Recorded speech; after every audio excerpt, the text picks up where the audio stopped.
kind of like a follow-up. This person wants to know, how do you respond to a person who is convinced that they've heard from God that they were supposed to divorce their spouse, marry someone new, get a bunch of money, have a huge mansion, and a bunch of goodies? Wow. Right.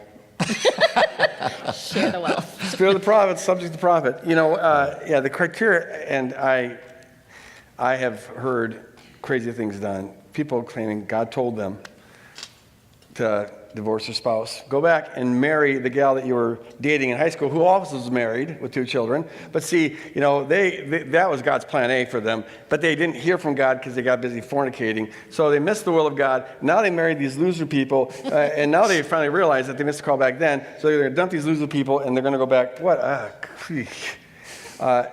So here's the thing. Don't.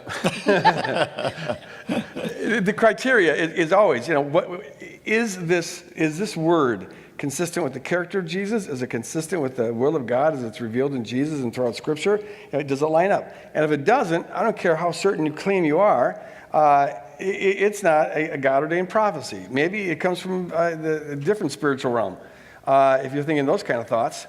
But people are... We are all incredibly capable of rationalizing any behavior.